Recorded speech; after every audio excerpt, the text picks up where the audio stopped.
I welcome you all to this webinar on DevSecOps. So guess who went shopping with a $10 billion for cloud infrastructure? Yes, Pentagon. So probably the most secure place in the world has gone cloud, isn't it? It is therefore important to see where the world is moving and define how we secure things in the new infrastructure setup. So we are living in a different times where security has become even more paramount important than anything else. So another example which is fresh in the minds of many of us is the Equifax attack. So just imagine, failing to update Apache Strut framework exposed over 145 million. You see, but the most important thing it is that it took over 3 months to realize such attack ever happened. So once your data is compromised, it is compromised, period. There is nothing you can do about it. It is hence important to see how best we secure our systems. So the agenda for today is like this, that I'll like to go through some of the security requirements in demand today, and then why DevSecOps and what it is, and a little bit in detail I'll go about that. And then for those of you who are just starting on DevSecOps, a starter kit. And once we have these things in place, it's important to see that how we are moving forward. So some of the measures that we need to take, how to measure, and some of the metrics attached to it. And once we do all these things, we need to see that how we bring in some kind of an intelligence into the entire model. So that's briefly is the agenda for today. So when we start an engagement with a new customer today, there are two documents that we will be asked to sign even before the deliberations on the project begin.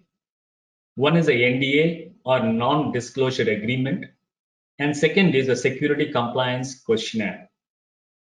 The security questionnaire runs into several pages and mostly it is quite detailed. I will cover some of the important parameters that customers are looking at today.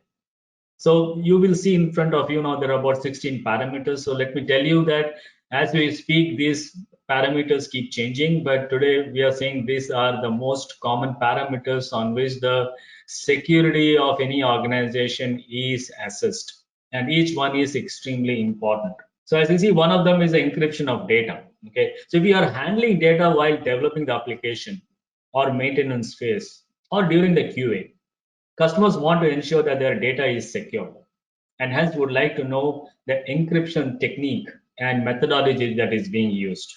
Coming to application security, so do you have a secure software development lifecycle processes and whether it is documented and whether it is strictly followed? So these are the things that we need to assure today. And if there are any use of unvalidated forwards or redirects, that should not be allowed, because unvalidated redirects, we know that they allow attackers to lure victims into visiting malicious sites.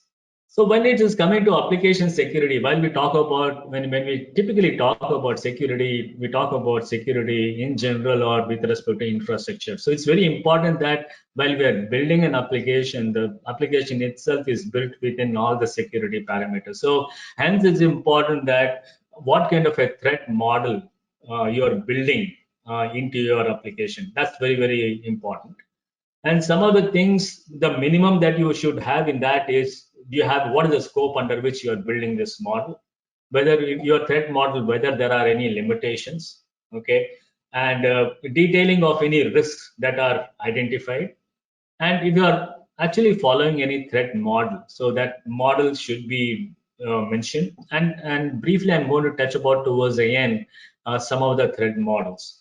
So some of the recommendations once you find the risk and how do you go about it and things like that. So it's very, very important from that standpoint of view.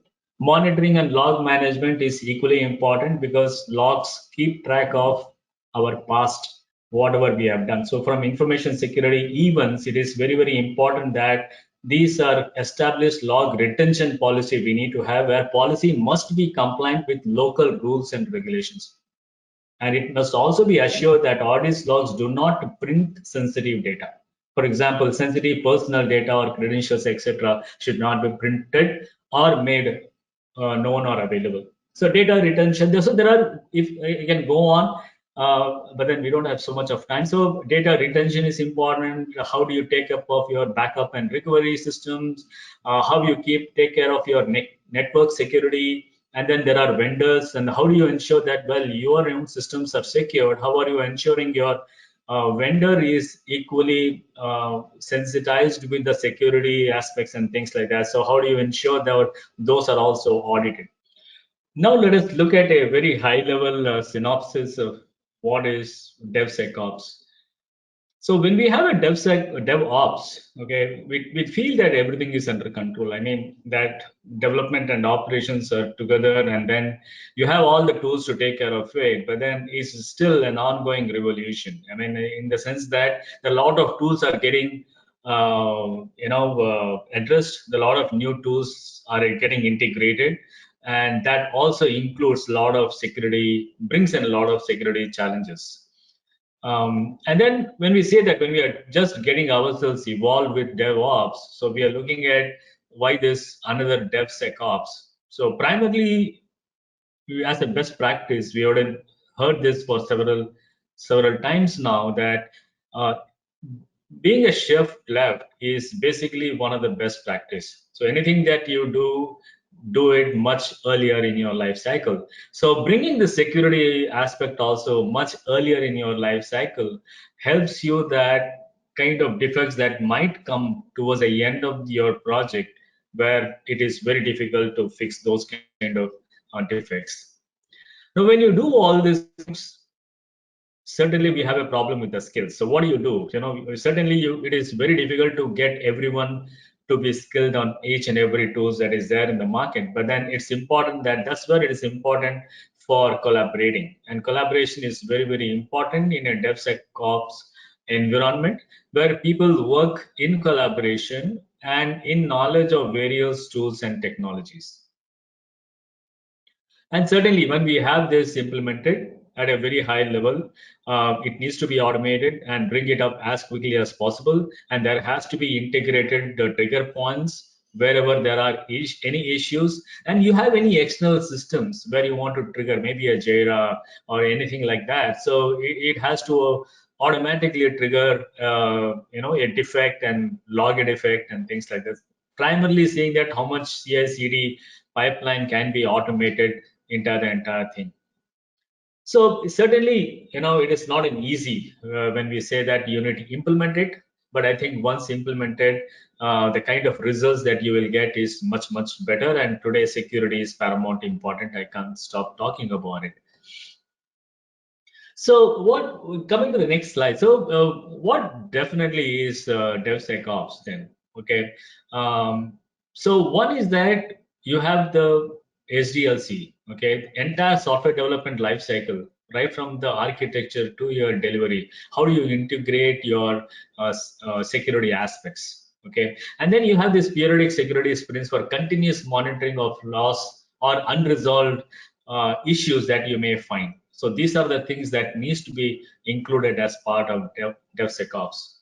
Some of the key focus areas: code analysis. Code analysis is like, uh, maybe a static code analysis people do, nevertheless, but then nothing like integrating that into your DevOps environment. So what happens is that every time your code is checked in, you get your code analyzed and results are published. So I'll talk about it a little later in the next slides.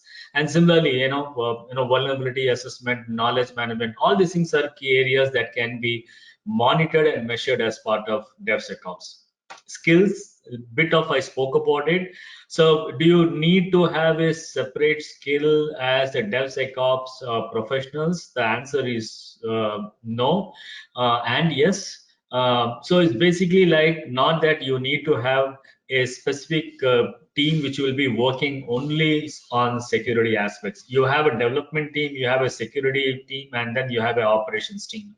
So the three teams have to work in collaboration. The kind of skill set that you may need a developer, a security skill set in a developer will be less than you're looking for a development skill set in a security professional. So but that is that being a developer, I will not look at security, and security professionals saying that I will not look into development. I don't know development may not really work, because when you do some of the analysis, you need to really open the code, understand that, and things like this. So it's very, very important.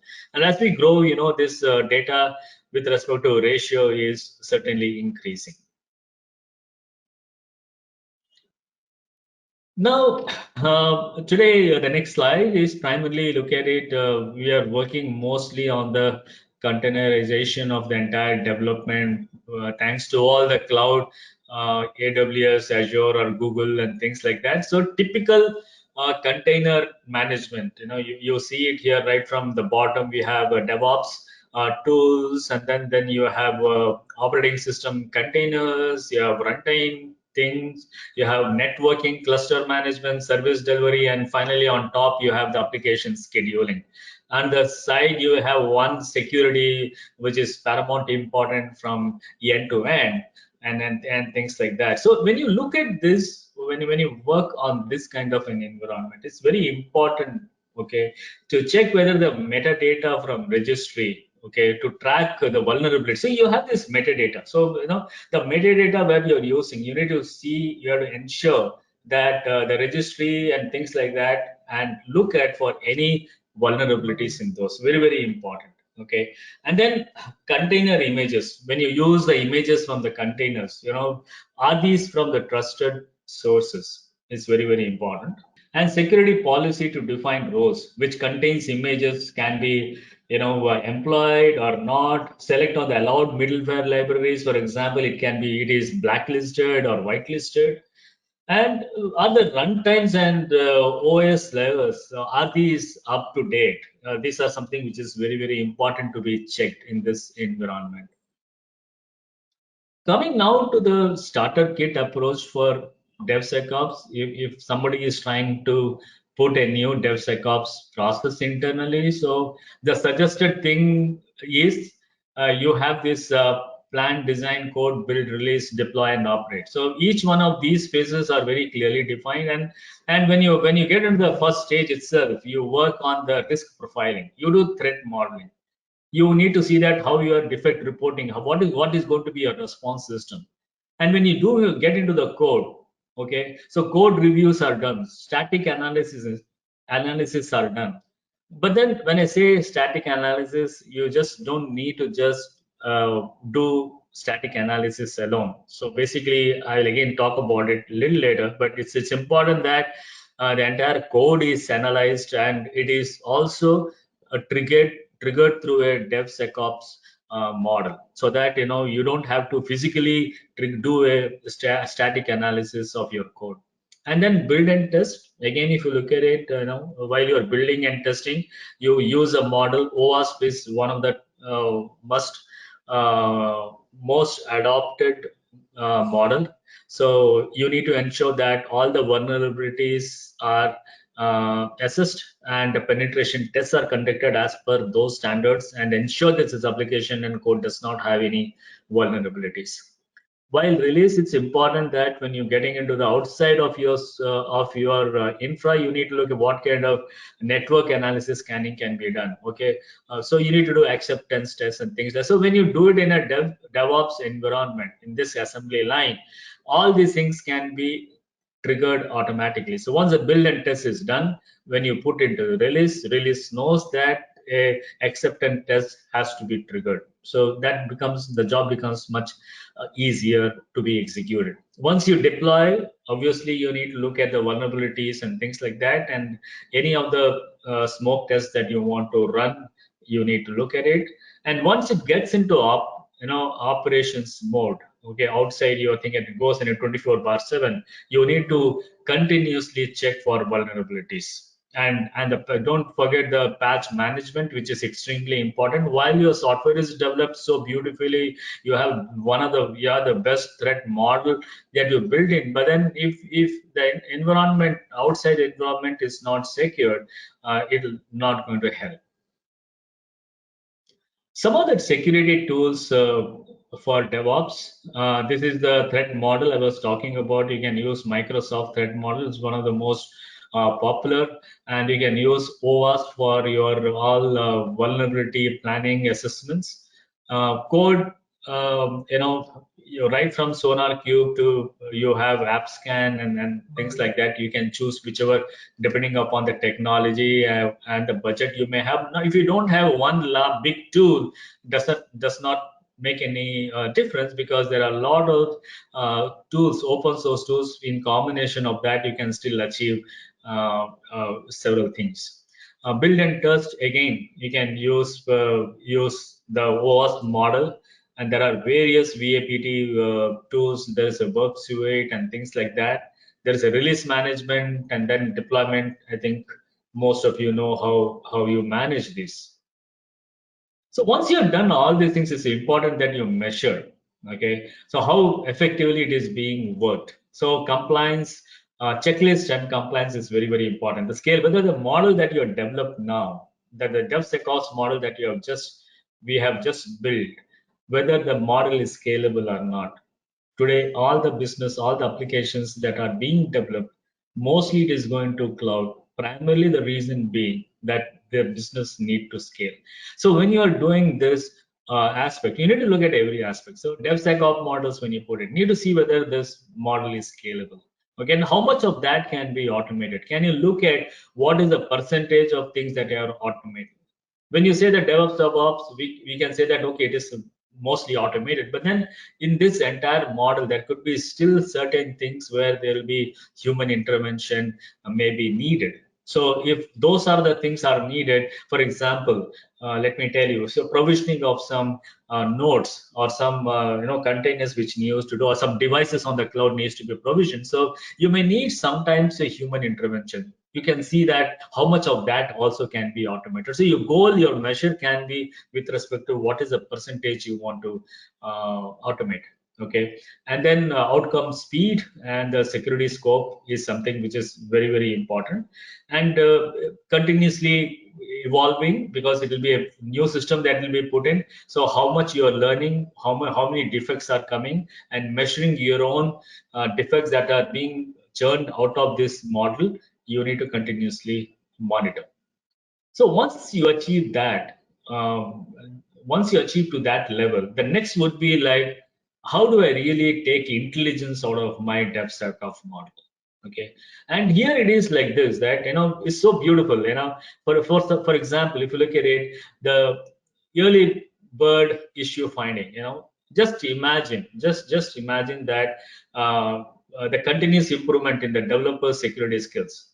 If AI provides customized security code pattern that can fix detected vulnerabilities, imagine how important that is. So that the code pattern, whatever the way the developers are writing, right? And we are able to find a security pattern in that and then give a feedback. So it also improves on the development and coding skills of people. And obviously improved consistency in deployments, which is something which is very important. So finally, I just want to quote the Chief Security Research Officer at White Hat. It says that our average customer takes 174 days to fix a vulnerability found when using dynamic analysis in production. However, customers that have implemented DevSecOps do it in just 92 days. Let's say whooping about close to 50% of saving. And so goes on to say, if you look at vulnerabilities found in development using static analysis, on average companies take 113 days, while DevSecOps companies take just 51 days. So if you look at it, these things, data are real data. So it is important that, so if you don't have this model, you find some defects and then you try to fix, by the time you've already developed the application. So you have to go back, and maybe some of the defects you are finding loopholes in your architecture. Going and addressing the architecture is going to be extremely painful, extremely effort oriented, and it's going to be extremely expensive, and you may not want to really do that. And that's the reason why we should have a DevSecOps model. So that's pretty much, and I'm ready to take any questions. Thank you.